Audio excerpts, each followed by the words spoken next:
Well, if you guys can't already tell, I'm in the San Juan Mountains in southwest Colorado, pretty close to Silverton, Colorado, and I'm off the Ice Lakes Trail. I'm actually right around Island Lake, so I came up here first, and the plan, hopefully, is to spend the night up here, depending on how the weather shapes up for the rest of the day, and then spend tomorrow night over around Island Lake. So last night I camped in my truck at the trailhead, and it was pretty cold, probably in the 40s.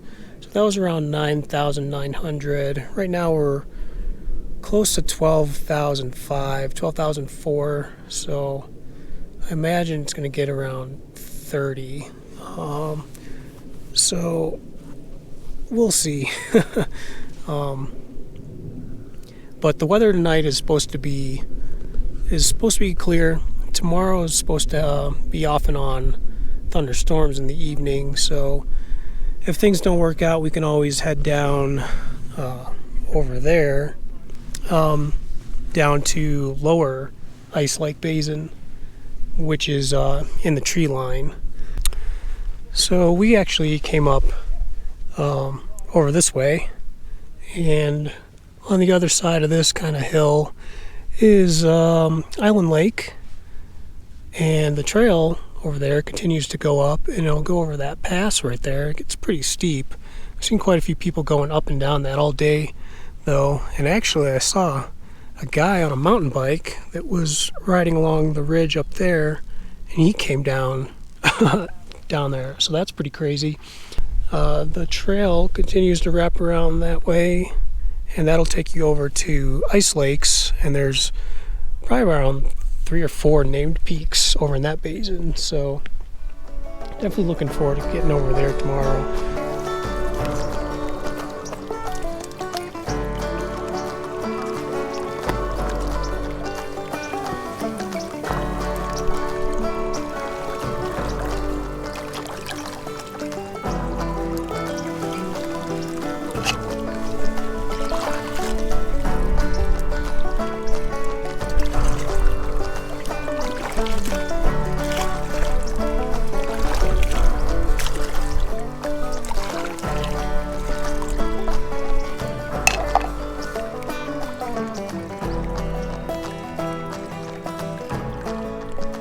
So this is my new preferred way of filtering water on the trail. I'm still using the Sawyer squeeze because I think you get a lot of bang for your buck there as far as both price and the weight of it. And I use the regular size one.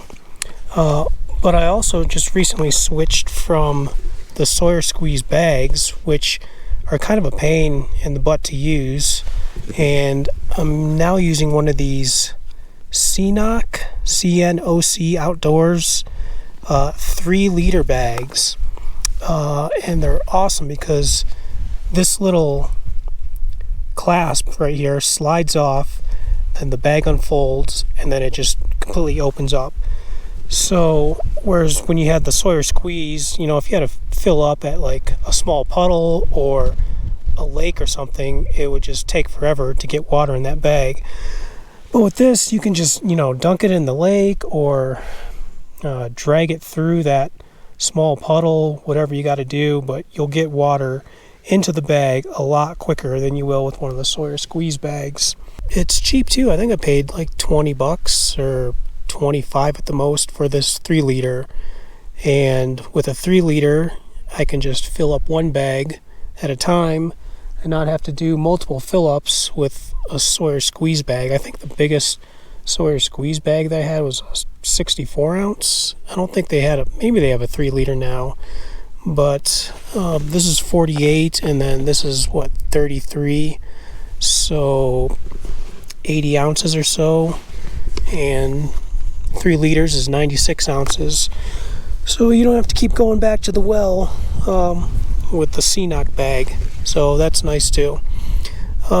Anyway, so far I'd recommend it, pending any durability issues that arise. You're getting hit.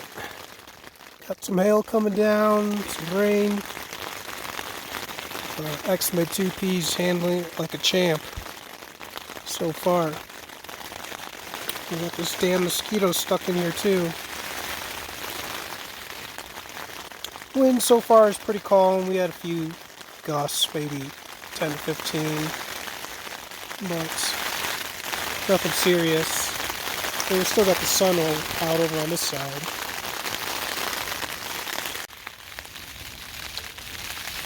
We just got hit by one pretty serious gust. It only lasted maybe 3 to 5 seconds though. So we'll see if anything more long term, but X-Mid 2P held up. Here we go.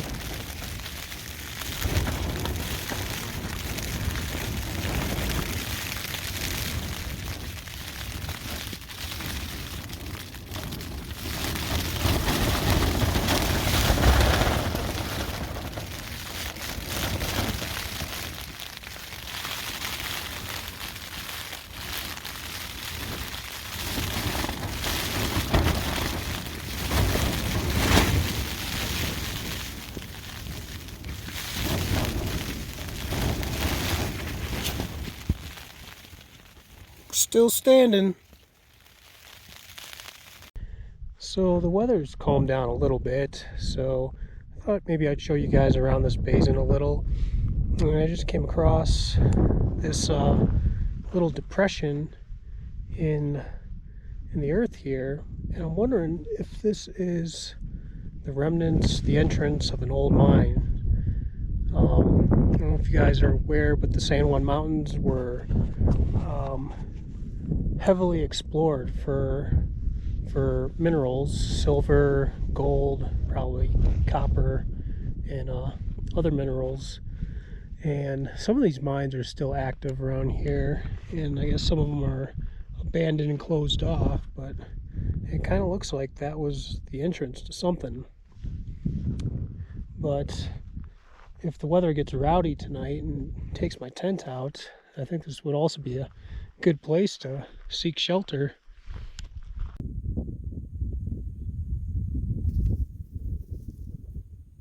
Here's a look at Island Lake.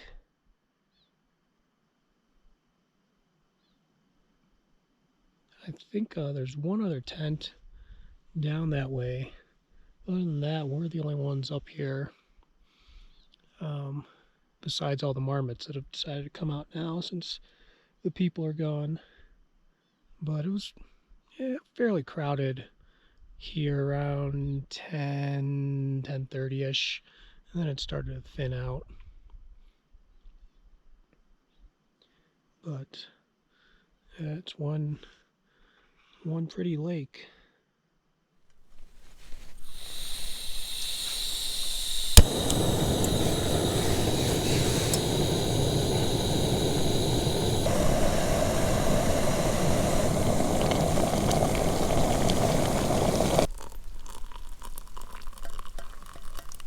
Well, good morning. It is 7 a.m. on Tuesday morning. The sun just broke over the mountain right there, so things are starting to warm up. And we got some breakfast going, paydays, and a little warm beverage. I think we got some black tea going, and it's actually pretty warm out. I was kind of worried that it was going to be freezing up here, because down at the trailhead the other night when I slept in my truck, it was pretty cold. But actually, I slept pretty comfortably last night. Granted, I had a bunch of extra clothes on, but probably one of the best backcountry sleeps I've had in a while. No joke. So this is what we call our breakfast of champions. We got our payday. We got some oatmeal walnut raisin cookies all smashed up. And we got some Earl Grey tea. And the reason why I don't drink coffee on my backpacking trips is instant coffee sucks, and I don't want to carry coffee grounds around with me, used coffee grounds, and I don't want to bury them or leave them anywhere. I don't think that'd be good either. So tea, I think, is the easiest, most convenient, cleanest, easy to pack up, pack out for backpacking.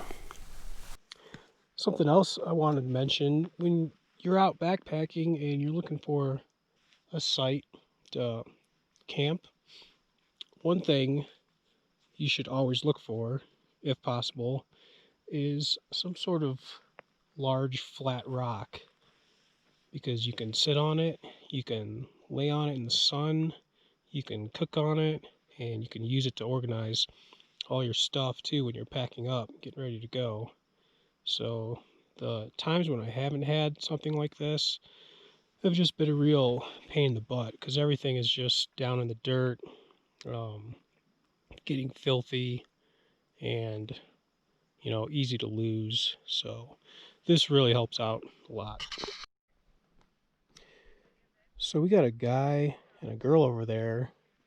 She's in a wedding dress and he's wearing a suit, and it looks like maybe they're getting married up here in the basin, and that's their wedding party. Those two behind them, I don't know if you guys can see, but way out there, she might be carrying a baby on her back as well. I can't tell. I don't know.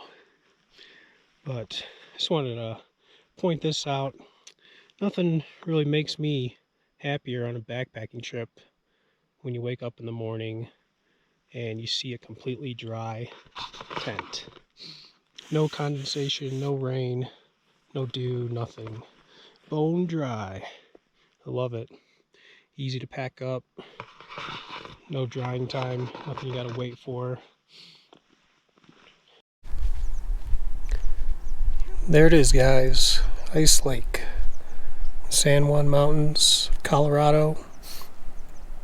The blue color comes from all the different minerals that kind of wash down into this lake from the mountains surrounding it. Unbelievable. Looks like we might have some storms on the horizon. Got a nice waterfall over there. I believe that peak is Golden Horn. I'll have to double check on that. But the plan is to camp up here tonight. There's some other people camping down there. They have a pretty beefy outfitter tent, 4-season tent down there, and then another little 3-season tent. But I'm thinking up here might be a good place for me to set up, kind of away from the crowds. And these crowds should be thinning out pretty soon here. It's 11:15, so maybe in a couple hours this place will be fairly deserted. So check that out.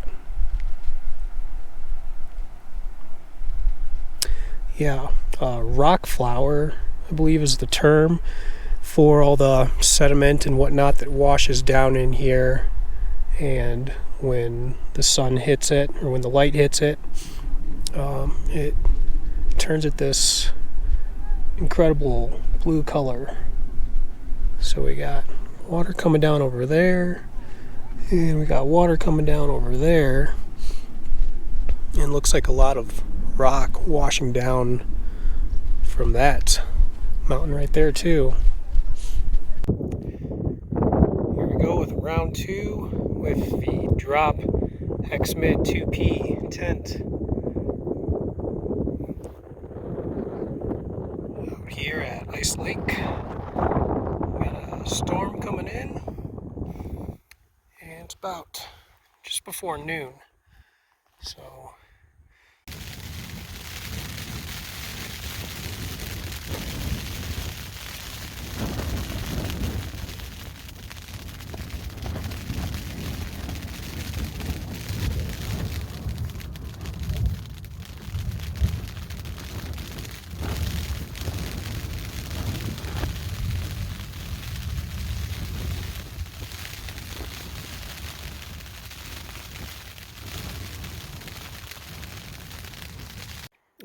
unfortunately, it's been raining, windy, thunder and lightning for the last 4 hours or so.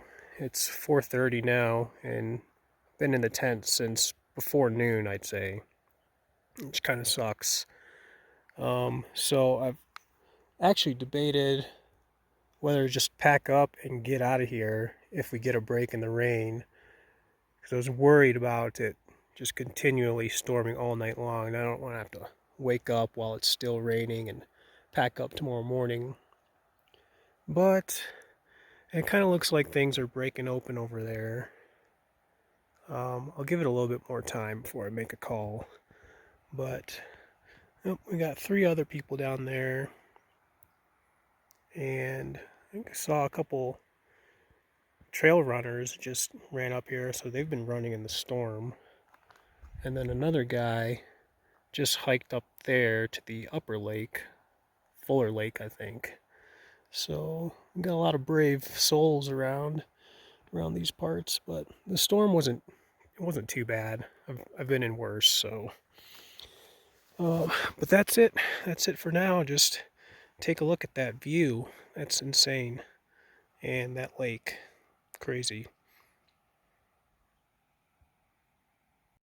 Oh, I just wanted to show you guys that right there is the trail that we came down this morning from Island Lake. There's a little sketchy spot right there. And then so Island Lake, I guess, would be tucked back in that basin back there. But there's also, I don't know if I can point it out on here. I can't really see what I'm pointing at. I think it's maybe over that way. It looks like there's a road along the side of that mountain, Shelf Road. That might lead to Clear Lake, maybe. Not sure. But I know Clear Lake, I think, is on the other side of this. And you can drive there, I'm pretty sure. So that could be the road to Clear Lake. Anyway, pretty cool.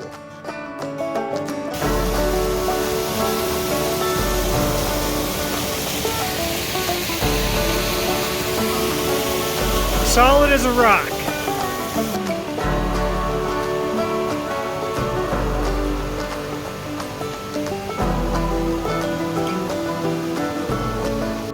Well, guys, we're back here at the truck at the trailhead.